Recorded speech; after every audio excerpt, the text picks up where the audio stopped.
Today's main focus is to provide you with additional details and information on how to analyze the use of supports, ensure appropriate access to these supports, and ideas for how students can practice using said supports. Keep in mind these steps to success as you watch this webinar. 1, what are you using now? 2, how do you inform your staff? 3, are students using them? 4, is it making an impact? And with that, I would like to send it over to Jeremy to get us started. Jeremy, take it away. Thanks, Armando. To get us kind of started, let's do a quick kind of icebreaker type question. I'd like you to type your answer into the chat. Which superpower would you choose of the following? Would it be A, the ability to fly, B, invisibility, C, super strength, or D, we're educators, we're already pretty super? Drop your thoughts into the chat there. Just hit an A, B, C, or D and hit send.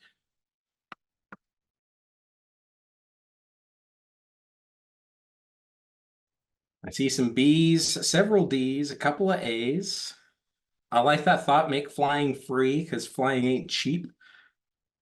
D, I feel pretty super, as you should, as all of us should. If we're in a classroom or have ever been in a classroom, pretty dang super. A, C, B, D, good. We have kind of an interesting mix there. C might be helpful for wrangling, said students, you know, some maybe super strength would help with the herding cats mentality. Beautiful. Awesome. Thank you all for dropping those answers in there. Pardon me. So when it comes to student testing and online accommodations, this entire journey begins with a quick overview of what kind of accommodations and accessibility options that we provide. It's also important to note which ones are found where and where they're managed in our platform. As you can see, at the test level, we provide a calculator, lockdown browser, line reader, spelling assistance, scratchpad drawing, question randomization, online dictionary, and the ability for students to view submitted responses. While the last one isn't technically a test support, it is a fabulous feature. We'll talk about that just briefly and how it can be important for your students. Each of these supports are managed at the test level in the author space. So if you're taking notes, you might jot that down. When I'm authoring an assessment, these are the accommodations that I'm managing with the test. I'm going to demonstrate this in a little bit, but note that where in the author space is in the online tab in author. So if you've ever authored an assessment and you've never gone over to that online tab to take a look at what's there, you'll begin to see these options so you can activate them for that test. Then we have student-specific supports. Those include text-to-speech, content clarifiers, Spanish accommodations, calculator, spelling assistance, and speech-to-text. Each of these are managed through a few different methods, which we'll review here in a little bit, but in general, these accommodations specific to the students are linked to the student's profile, and you have the ability to activate these on a person or a per subject basis. All right, now that we have a general idea of what's available, let's dive into how to work with and actually use these things. We're going to move forward and kind of approach this as a series of steps that can be taken. Each of you attending today's webinar may be in various stages of utilization of the various online accommodations and accessibility features. Regardless of where you are in this process, the first step is to answer this question. What supports do you have on for your students right now? Knowing which supports are active for each of your students and then comparing that to the student's IEPs or other student documentation is going to be an important, quote, pulse check for the health of your actual accommodation and testing system. So to actually conduct your pulse check, you can do so by running a student supports report. It's easy to run one of these anywhere using the reports button under analysis in the new navigation. It'll be one of the last reports, so you'll have to scroll all the way down. Keep in mind that this report will only be available for people with roles that are typically considered administrative in nature. When running the report, select the desired campus or run it for the entire district. You're going to end up with a list of individual students down the left side of the report. You can kind of see that in the image preview here, with a list of every single accommodation across the top. There are quite a few accommodations listed. So it might be helpful to actually run this as an Excel document so that you don't get the view that's like super, super squished on one page and requires a lot of zooming to actually read through. The PDF option is available if you need it, because I know sometimes you have to attach it as a PDF or what have you to some of the things that you do. But if you're just perusing, highly recommend doing it as an Excel document. While reading this particular report, it's worth noting that a 1 in a cell under an accommodation next to a student's name indicates that that accommodation is on in the student or for the student, and a 0 indicates that that accommodation is not yet active. After running this report, you're going to get some great context on where you need to begin with your next step in the accommodation journey. If your accommodations are on for all students as appropriate, then you can leap to actual assessment management. If you don't have accommodations active properly, you have a few options available to actually get them applied to the student profiles and move from there. Let's explore some of the ways that you can enable student supports. Users with the appropriate rights can activate accommodations straight inside of the student profile. This is super beneficial if you only have a handful of students to update. This is not as helpful if you have to apply large amounts of accommodations for a whole lot of students. If using this approach, it's as easy as searching for the student, checking the boxes in the general tab, and then clicking update once you're finished. This approach is also an excellent way to update student accommodations right away if decisions are made to change accommodations perhaps during an ART or a 504 meeting. It's also important to note here, changes made in the student profile to accommodations do not automatically apply to assessments that have already had answer documents generated. Now, what does that mean? This means tests that have already been taken or have already been activated for students but have not yet been taken. If the test answer documents have been printed or if the test has been started for a class, then these accommodations should come through, assuming those things have not been done already. The other two options for getting accommodations into the student profile are through mass imports and then using our custom import tool or through TestHound. And we're going to talk about those next. It's also worth noting at this point, down at the bottom, when you receive this presentation, like Armando said, in about 24 hours after we close, you should receive a video and this actual slide deck. The orange down at the bottom, the orange words are actually live links that will take you to online help guides that describe some of these things that I'm talking about and how to actually go through those step by step if you don't capture it here while attending the webinar. Let's talk about mass uploading student supports. When using the custom import to mass upload student supports, you can use the CSV template found right off of the online help guide linked at the bottom of this slide. When you go to that article, the CSV is actually linked at the bottom of the article. So scroll all the way down, you'll find a link, open that template, and then you can start using that right away. Remember, when using the CSV template, a 1 is going to enable the accommodation and a 0 is going to disable the accommodation. Once done, you go into the new navigation and you use the upload student supports setting in order to actually mass upload these. Remember, uploading student supports is only going to be available for people with the appropriate right. I'm going to show you what that right is here in just a little while. But you'd go to the new nav, under the student section, there's going to be a gear, which is not seen in this picture. It's underneath the pop-up. Then after you click the gear, you'll click upload students, and then you'll see this interface.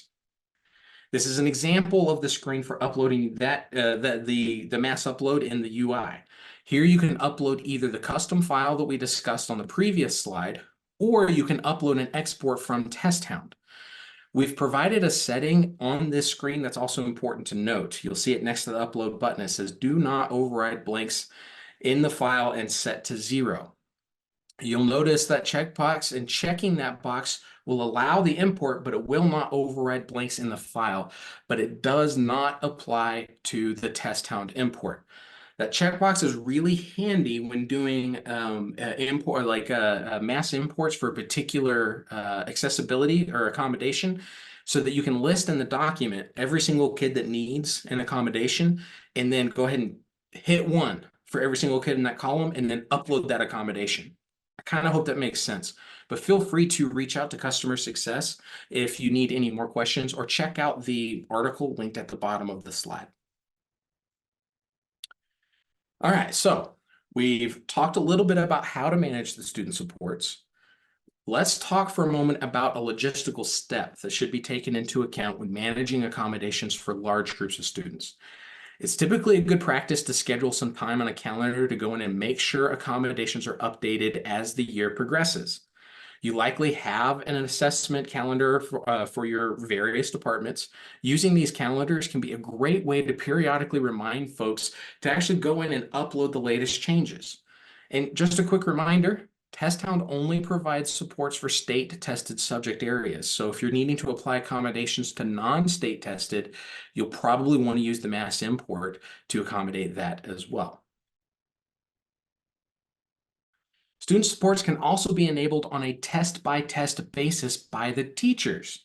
When administering tests, you can see in this GIF that teachers have the ability to turn on a select set of student supports when starting assessments. However, this only works for teachers if it is a teacher-proctored assessment. So it cannot be managed by teachers if it's a district-controlled assessment.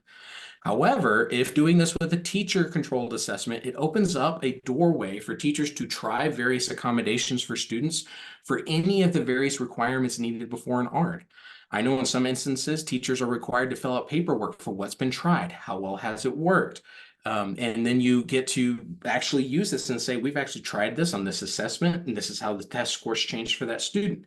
It opens a doorway for teachers to actually attempt these things so that they can manage the various accommodations and let the students give them a shot when the time arises.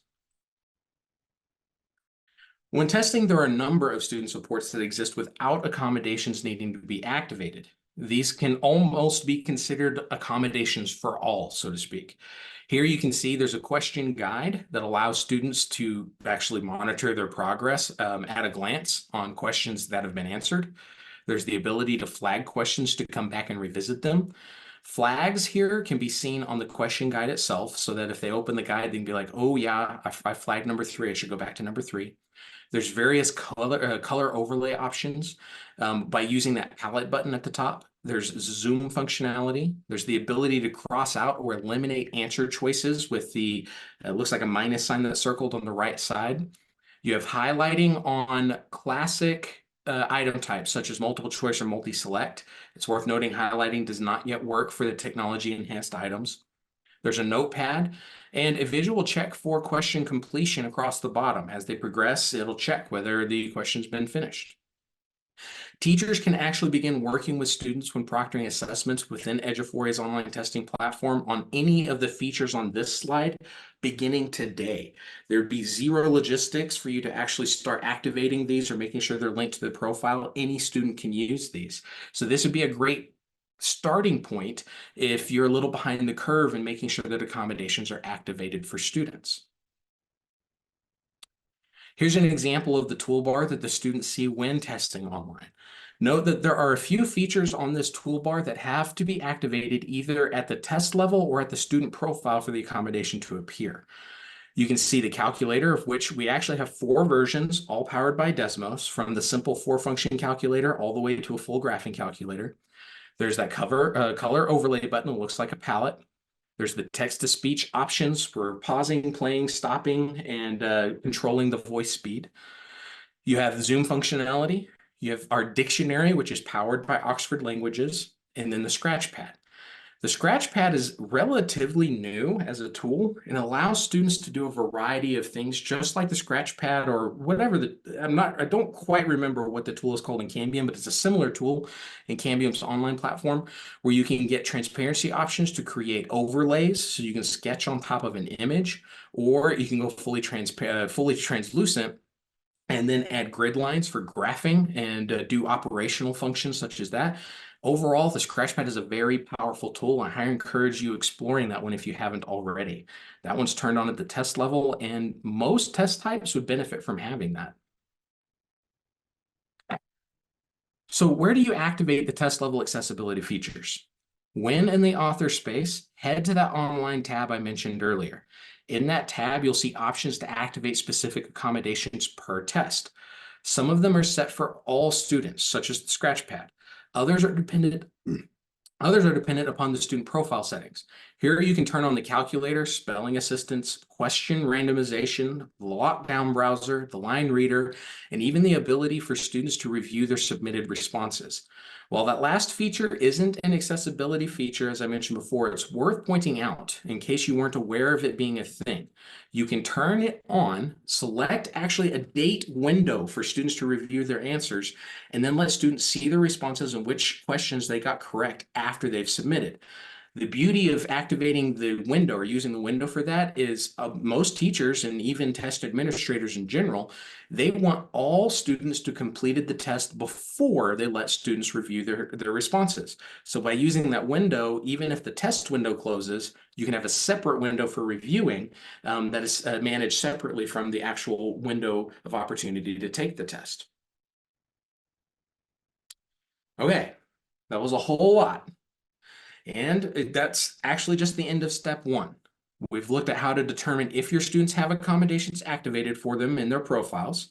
We've taken a little bit of a deeper dive into what accommodations exist on our platform.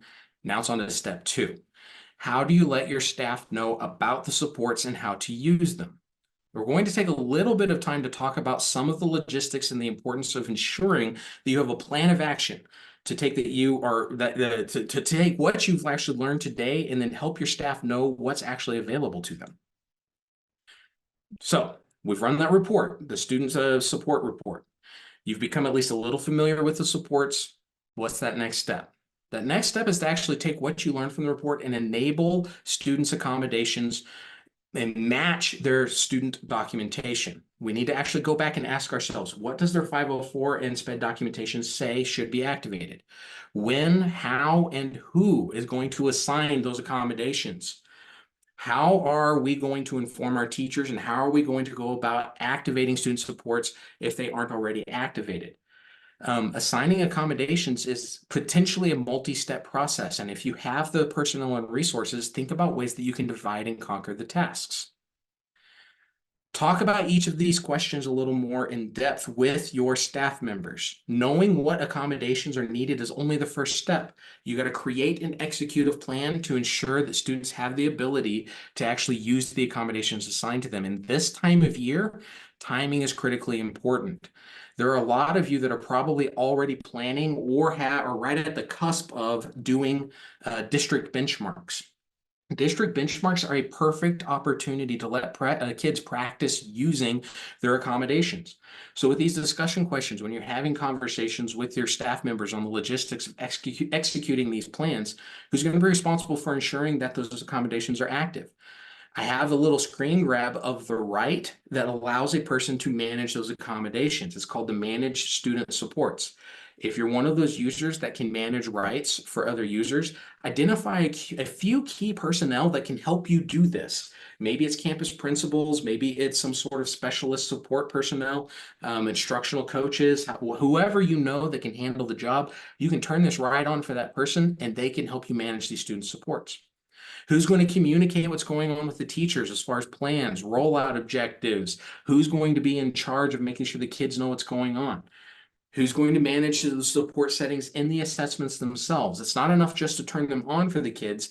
The tests have to match and make sure that those accommodations are activated at the same time. Again, some of the supports are dependent upon the student profile. Some of them are dependent upon the test. So make sure you have those lines connected so you know which ones are which and which ones have to be on for which assessments. You'll notice you can go in and create a reading assessment. You can turn on the calculator for that assessment if you want, but you don't have to.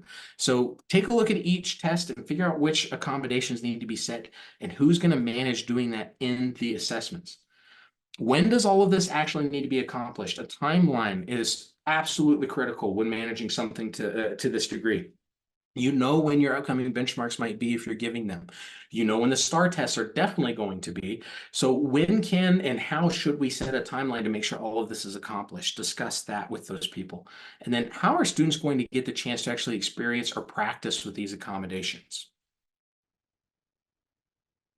All right. Let's break this up a little bit and ask you another question. How does your district let students know what supports they have available right now? Let's have a moment of vulnerability. Be a little bit honest. It's a closed room. It's Vegas. How are you, does your district let students know what supports they have available? Is it through some sort of practice assessment? Is there some sort of student overview or like student training you provide the kids?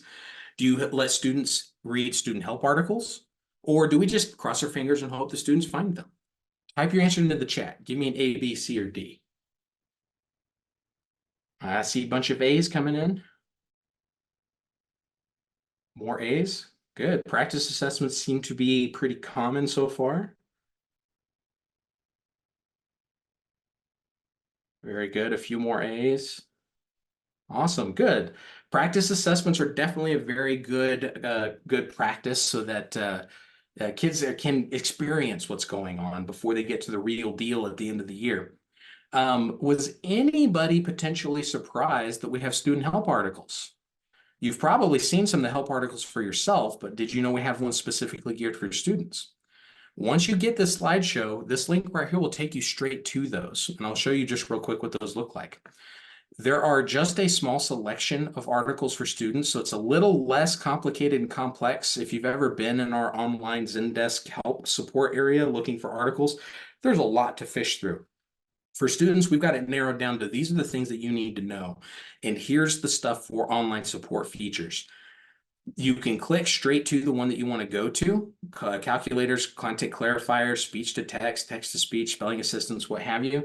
And it just has a little like example of what's going on and tells a little bit about how to potentially use each one, tells about how the Spanish interface is a little bit different, how speech to text works, etc.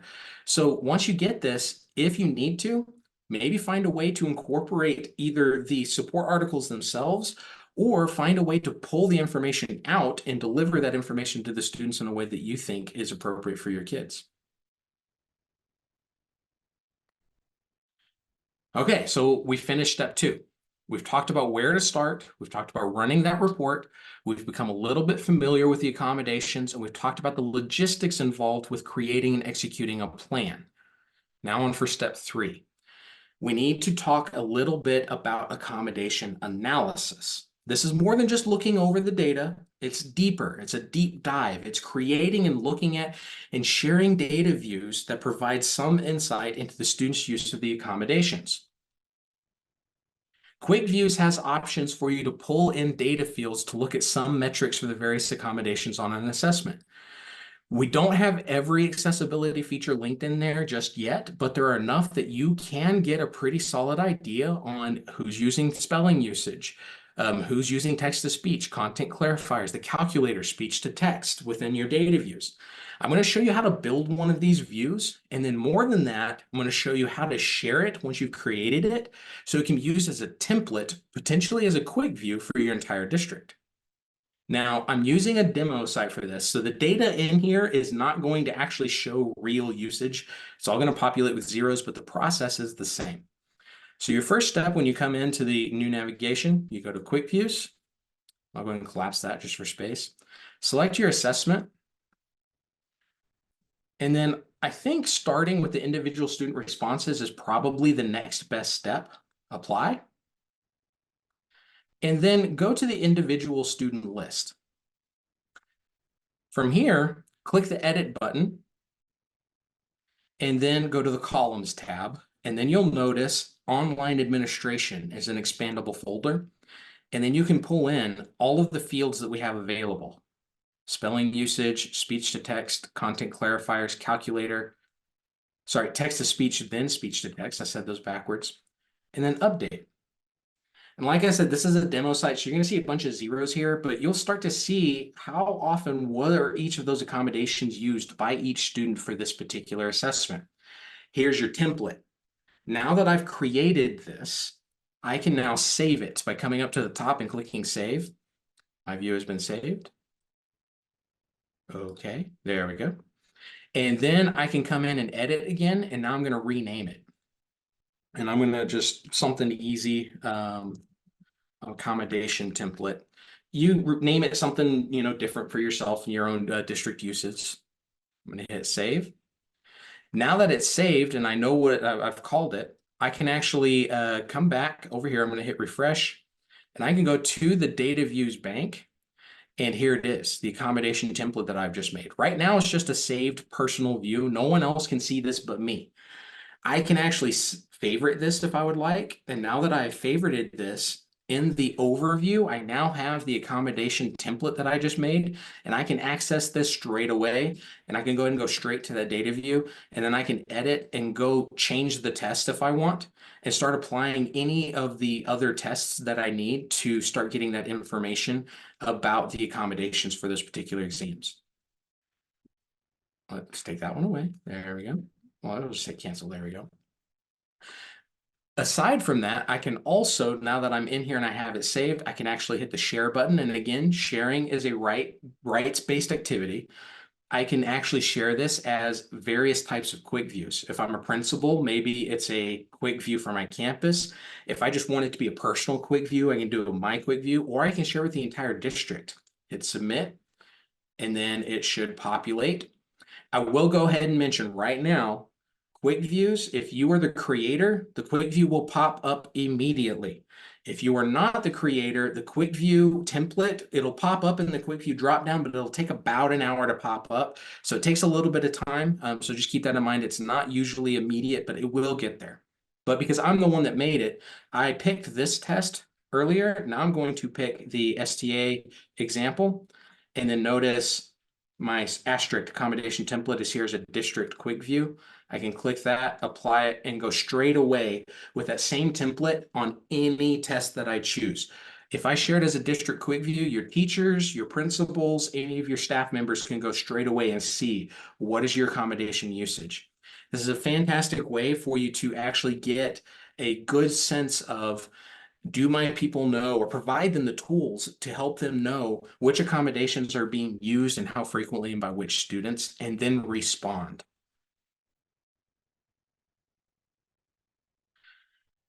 So what's the data say?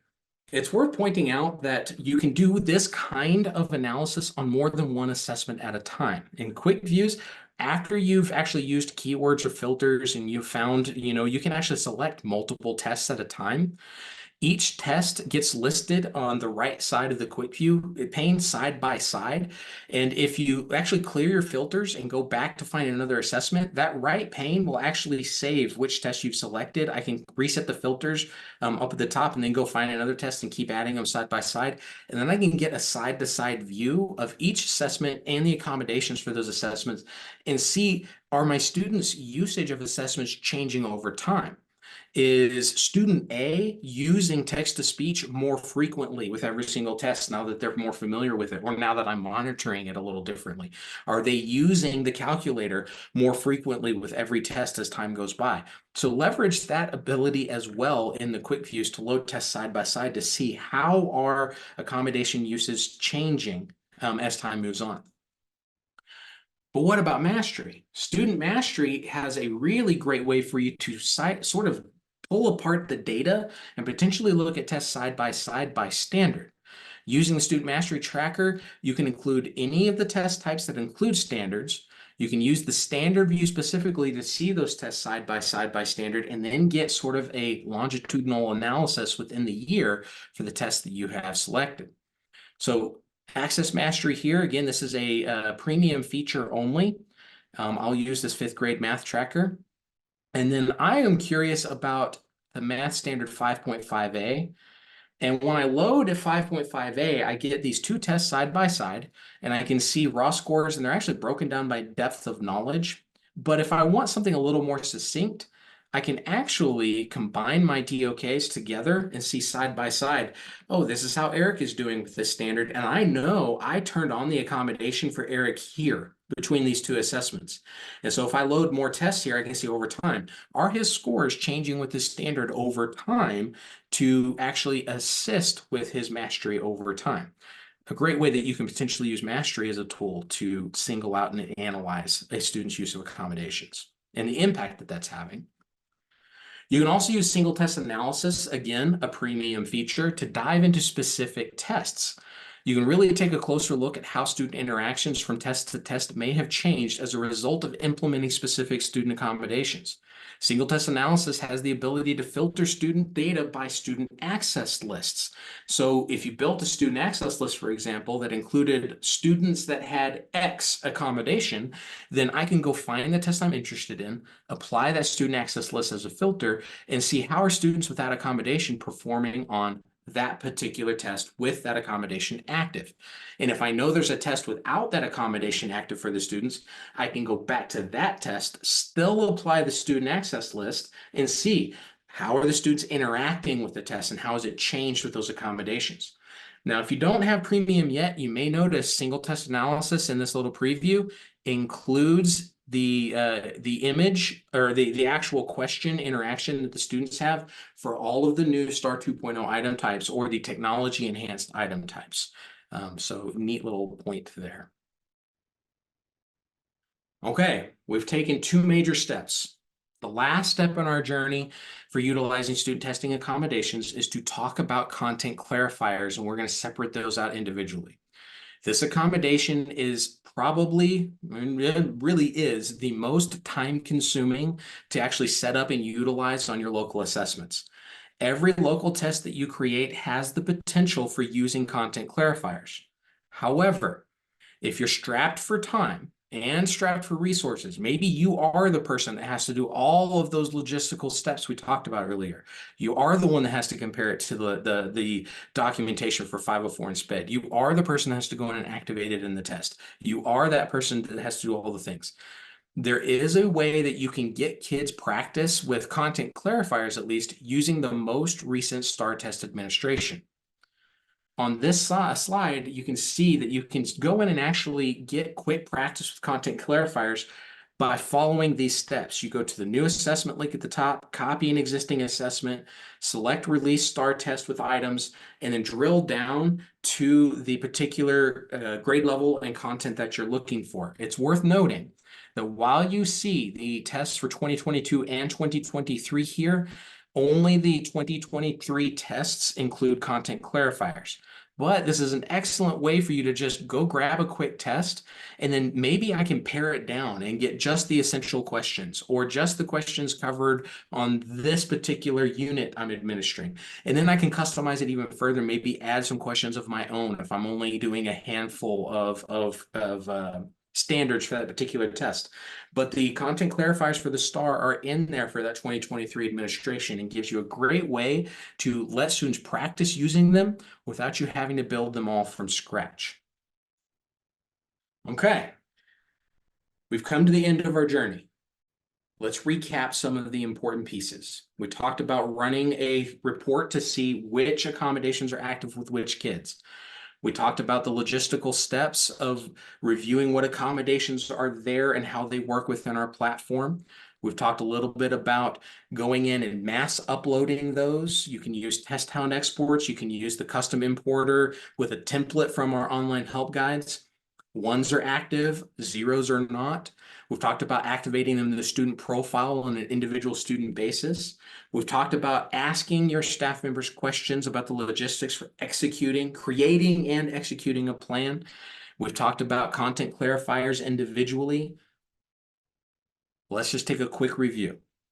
Test level supports. You've got calculator, lockdown browser, line reader, spelling assistant, scratchpad drawing, question randomization, the online dictionary, view student responses. Those are administered and managed at the test in the author space.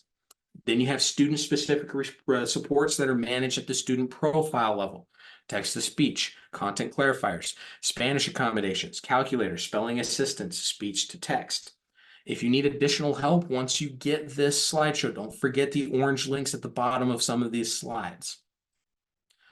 We've talked about managing support logistics. You have to define your local process. Who's going to go in and actually manage those supports? When do those supports have to be done? When will they manage, when will they manage them as next year unfolds? How will they document and communicate any changes to student supports? Share the workload. You don't have to do it all yourself unless you're in a really tiny district, then it really might be you, and I apologize if that's the case. But you can use rights to allow staff to modify supports for each of those individual students. I mentioned the managed student supports icon a little earlier, that right? If you're not familiar with managing supports yourself, there's a legend down at the bottom that shows you anyone that has a blank box cannot access or manage student supports. If they have the green box inside of the box, that means they can do it for the campuses that they are assigned to. So they can manage all the supports for the kids and on their campus. And if they have the check mark, that means they can manage it for any kid on any campus. So you kind of have like no access, kind of principal level access, and then district level access. Keep your staff updated. Let the teachers know where they can confirm enabled student supports, which ones are on, which ones are off. Try to empower teachers to apply supports when appropriate on individual assessments for those teacher administered assessments, and let them give the kids a little bit of practice on their own. That's always an option if you don't have the resources necessary to do it en masse for every single student right now. And maybe you can do some of that logistically over the summer and make sure next year is ready to go. That brings my time to an end. I'm going to pass this back off to Armando. Thank you, Jeremy, for hosting and providing us with some valuable insights to keep in mind as we support our students, teachers, and staff. I just want to just share a quick little reminder. We've had a lot of great questions and suggestions that came in. You all had some great insights, and we will be providing this information to the product development team for further consideration.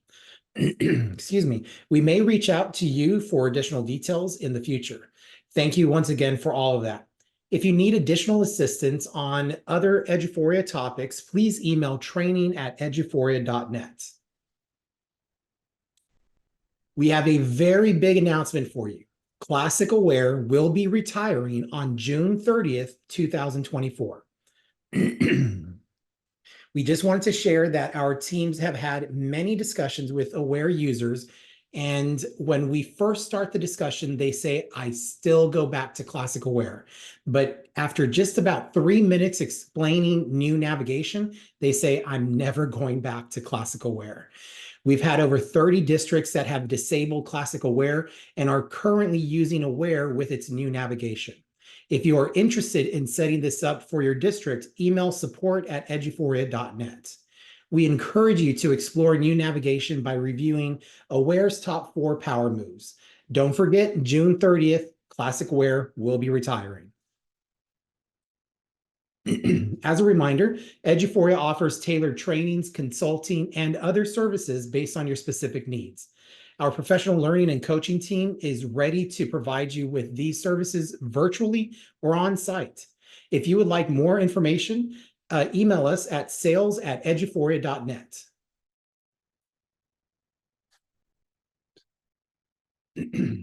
Ooh, sorry, I don't know why there you go. We want to remind you to visit our teacher learning site for Aware and Strive at teachers.eduphoria.net. We've created modules that consist of video and text learning resources and supports, in addition to knowledge checks and discussion prompts. The video content length ranges from a couple of minutes to about 6 minutes, where the classroom leader can get topic-specific demonstrations on utilizing Aware or Strive. On behalf of today's team and all of Eduphoria, we would like to thank you for joining us on today's webinar over exploring accommodations for students. Have a great day.